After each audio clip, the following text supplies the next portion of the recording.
చింత చచ్చినా పులుపు సావలేదన్నట్టు వానాకాలం వెళ్ళిపోయినా కూడా వానలు మాత్రం ఆగుతలేవు. లెక్కకైతే వర్షాకాలం పోయి 5 రోజులు ఆయన కూడా చినుకులు పడుతూనే ఉన్నాయి. ఇట్లనే ఆయితారం నాడు కూడా పల్లె పట్నం అనే తేడా లేకుండా దంచుడు వానదేవుడు. మరి ఎక్కడెక్కడ ఎట్లెట్లున్నదో ఒక్కసారి అరుసుకొని వద్దాం పారి.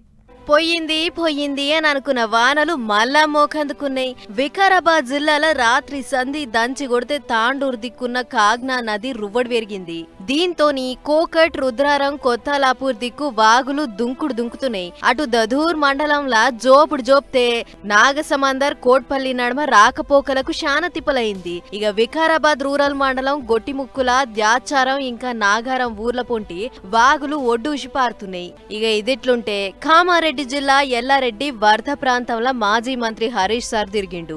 అయితే నష్టపోయిన పంటలకు సర్కార్ పరిహారం ఇస్తామని చెప్పి ఇప్పటికీ నెల దాటినా కూడా ఇదివరదాకా ఇయ్యలేదట. ఇక గిట్లయితే ఎట్లా? 40,000 ఎకరాల పంట నష్టం అయ్యింది.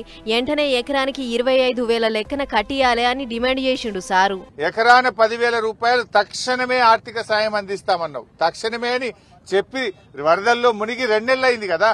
ఈ రోజు వరకు పైసా సాయం చేయలే రేవంత్ రెడ్డి గారు. ఇలా రైతులను ఉసురు పోసుకుంటున్నాను.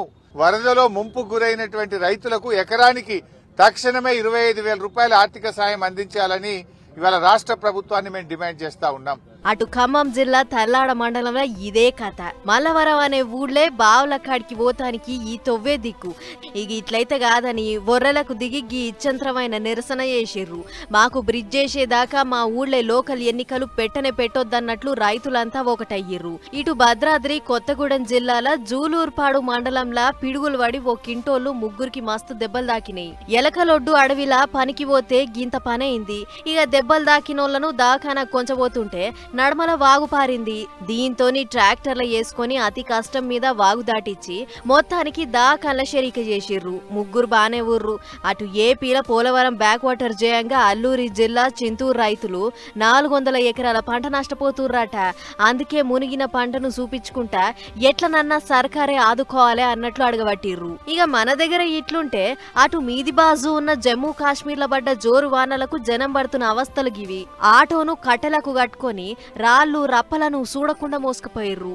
అటు ఇటు వస్తానికి పోతానికి తవ్వలేక ఊరోళ్ల తిప్పల గీ నమూనాల ఉంది. మొత్తానికి ఇంకో 2-3 వద్దులు పెద్దవానలే ఉన్నాయంటుర్రు. కాబట్టి జర్రంత పాయలంగుండుర్రి.